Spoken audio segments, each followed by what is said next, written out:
Manfaatnya nih, daun ketapang itu untuk Cana dwarf apa? Yang pertama, sebenarnya asam humik itu sendiri masih bisa bertahan di maksimal titik didih. Bang, ikanku kenapa ya kuncup ya, kenapa ya gitu. Itu kalau kita kasih ketapang itu nilainya plus. Aduh. Nah oke guys, welcome back to my channel channel kita semua.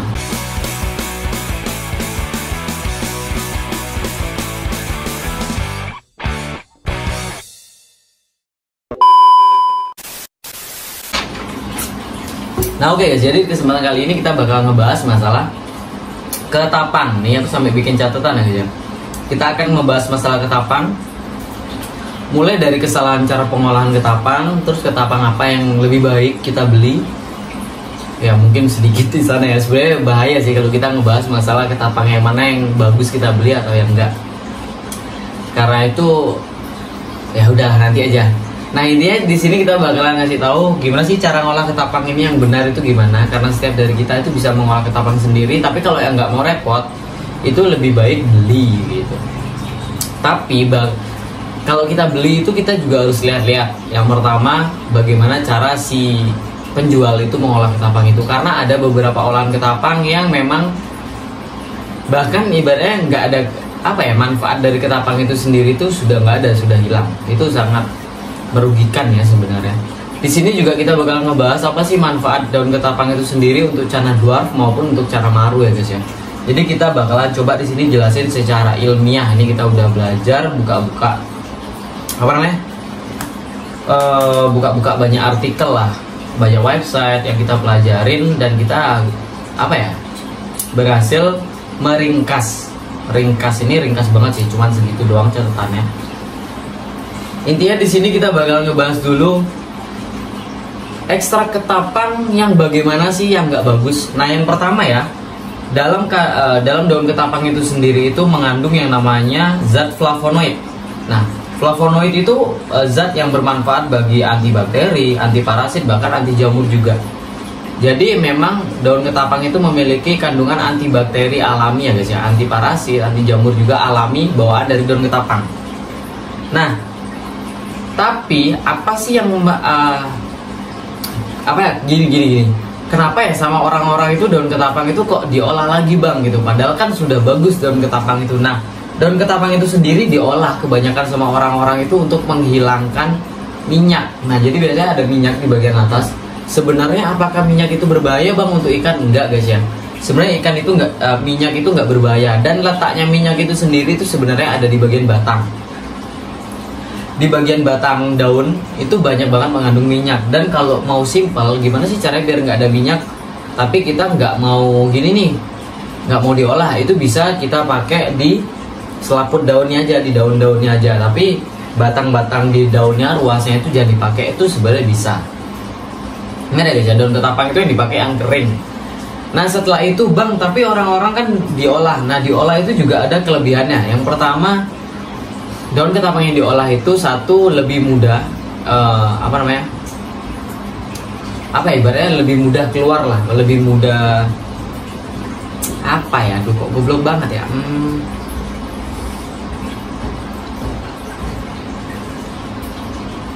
A few moments later. Lebih mudah larut. Nah, lebih mudah larut di dalam air guys, untuk kandungan zat-zat yang ada di dalam daun ketapang itu sendiri ketika sudah diolah. Nah bang, ada nih yang diolah tapi kata abang manfaatnya hilang. Nah jadi gini guys, haus sendawa terus lo gara-gara minum Sprite nih aduh. Jadi gini, untuk masalah daun olahan, nah sebentar ya. Nah daun olahan itu ada banyak. Salah satu contohnya kan kayak gini. Ini daun olahan yang sudah diolah ya. Ini daun olahan yang sudah diolah. Nah kalau untuk yang kayak gini ini kita celupin ke akuarium atau tank, itu bagus, masih aman. Untuk penjual-penjual yang jual kayak gini itu masih aman setahu gue ya. Cuman ada beberapa penjual itu yang salah dalam mengolah ketapang guys. Salah satu contohnya ini penting kita kasih tahu, karena ini banyak banget orang yang mengolah ketapang, tapi banyak yang nggak mengetahui ini juga. Bahwasanya ketapang itu tidak bagus ketika diolah dengan cara direbus. Jadi setelah dia diekstrak, setelah itu dia direbus, itu nggak bagus guys. Karena Yang pertama kayak tadi dibilang, bahwasanya daun ketapang ini mengandung 2 zat, yaitu flavonoid dan tanin. Nah, di dalam flavonoid sendiri itu yang terpenting itu adalah yang namanya asam humik. Asam humik sendiri itu tidak tahan terhadap suhu yang panas karena dia akan sangat-sangat mudah menguap dan hilang guys itu. Jadi untuk pengolahan ketapang yang memiliki 2 zat, yang pertama flavonoid, setelah itu ada tanin. Tanin itu yang memberikan warna coklat pada ketapang. Setelah itu, sedangkan flavonoid itu adalah yang anti jamur, anti bakteri, dan anti parasit. Dan yang terpenting di dalam flavonoid itu sendiri ada asam humik. Dan asam humik itu sendiri tidak tahan terhadap suhu panas, suhu didih. Jadi ketika ada orang yang mengolah daun ketapang dengan cara direbus, itu sangat-sangat tidak baik guys. Jadi seolah-olah manfaat dari daun ketapang itu sendiri itu hilang.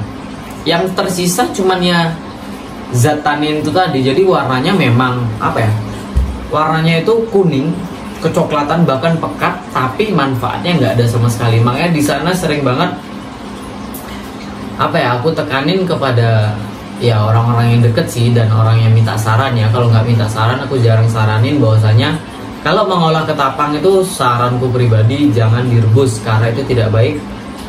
Karena ketika sudah direbus manfaatnya akan hilang guys. Karena kan yang kita cari sebenarnya seperti yang aku bilang ya, Bang, kenapa kamu pakai daun ketapang itu tipis gitu?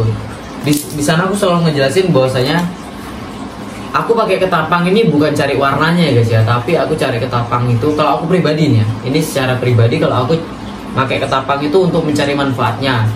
Yang pertama itu seperti tadi menetralkan pH itu banyak sih, menetralkan pH, stabilkan pH itu sangat-sangat bisa guys gitu. Tapi yang terpenting lagi selain menetralkan dan menstabilkan pH yaitu flavonoid, yaitu yang antibakteri, anti jamur, bahkan anti parasit. Itu yang kita cari sebenarnya. Selain apa sih tadi namanya? Selain menurunkan pH. Karena kalau pH sendiri sih biasanya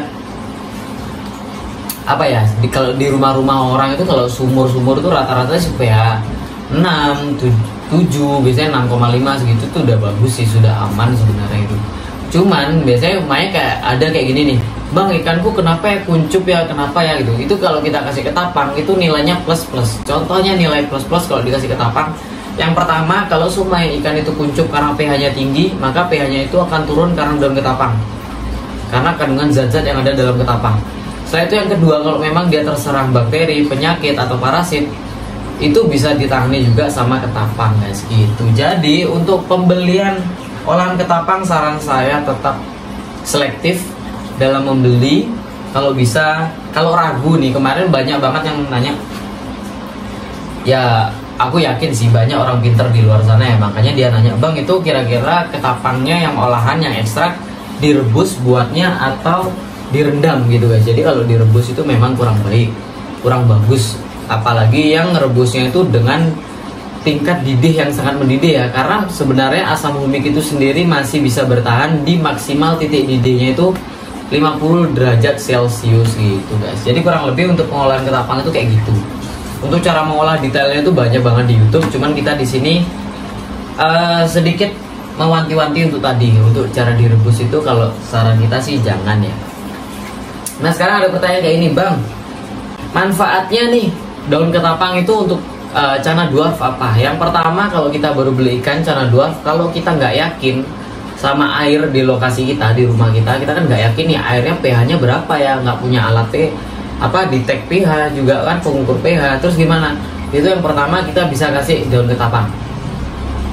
Satu, antibakteri yang kayak tadi, takutnya di dalam air itu mengandung bakteri dan lain-lain sebagainya. Itu kalau kita sudah pakai ketapang itu sudah pasti aman dari bakteri. Yang kedua, itu sudah pasti kalaupun pH-nya tinggi pasti akan turun dan itu akan membuat ikan lebih nyaman. Itu yang pertama. Setelah itu yang kedua, Bang, terus untuk cana dwarf sendiri emangnya cocok pakai ketapang? Sebenarnya kalau dikatakan cocok atau nggak cocok itu jatuhnya ke kebutuhan ya guys ya. Alhamdulillah.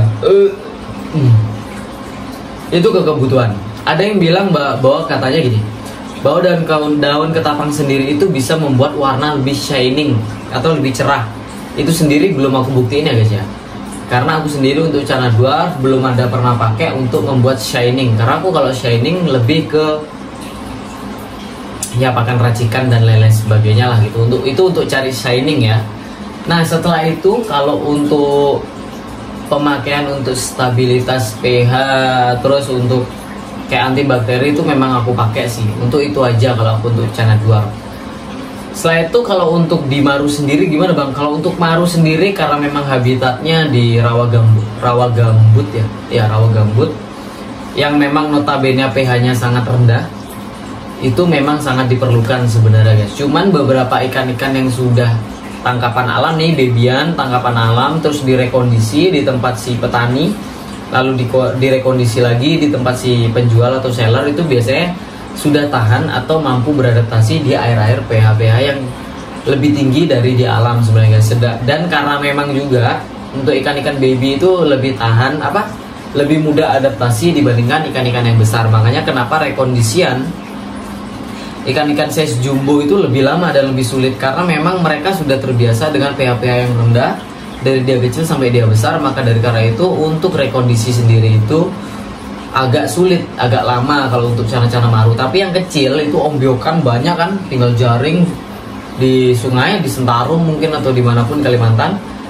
Itu ketika sudah masuk di petani ngirim ke ke seller ya, itu biasanya lebih cepat adaptasi karena mereka itu ketika masih kecil belum terlalu bergantung dengan pH-pH yang rendah banget guys. Rekondisinya lebih cepat itu. Nah, apakah penting bang untuk Maru itu pakai ketapang? Menurutku pribadi sih penting nggak penting, karena kembali lagi ke pH di rumah kalian. Kalau pH di rumah kalian itu tinggi, saranku sih tetap pakai ketapang. Terus kalau pH-nya rendah ya itu opsi, boleh pakai ketapang atau enggak. Karena pada dasarnya ketapang itu sendiri banyak banget kejadian bang, ikanku dikasih ketapang barnya pudar, bang ikanku dikasih ketapang cabungnya hilang bang. Tapi ada juga yang bagus sih bang, ikanku dikasih ketapang barnya pekat. Contohnya ini kayak si Marco nih. Si Marco ini barnya pekat sekarang ketika dikasih ketapang pekat sama dikasih daun kelakai guys. Jadi daun kelakai lumayan sih ini untuk pemakaian akhir-akhir ini.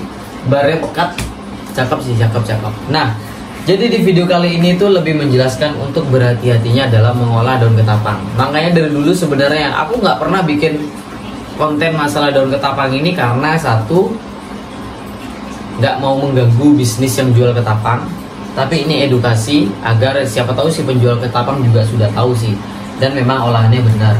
Cuman kalau untuk memang aku sendiri dari dulu itu selalu pakai ketapang alami guys, yang nggak diolah. Jadi daun kering jatuh itu aku cuci langsung aku pakai. Memang keluar minyak, tapi minyaknya itu nggak berbahaya. Cuman sekarang karena kita dikasih produk dari Teras Cana, nah ini olahannya bagus sih guys. Ini Teras Cana punya olahan. Nih, daun ketapang. Buat kalian yang ragu bahwa saya ketapangnya direbus atau gimana, kalian bisa beli daunnya. Atau buat kalian yang nggak suka nih daunnya gini bang, nanti kotor, susah bersihnya, kalian bisa beli yang kemasan kayak gini nih.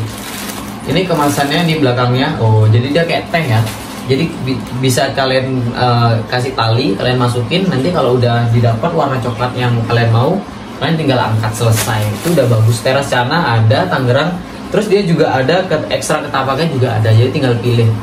Tapi di video kali ini sebenarnya simpel banget. Ini pengetahuan tentang ketapang, bahwa saya penggunaan ketapang dan cara mengolahan ketapang guys gitu. Jadi di video kali ini semoga ada manfaat yang bisa diambil. Semoga ya gitu. Kalau gitu see you di next video. Bye bye.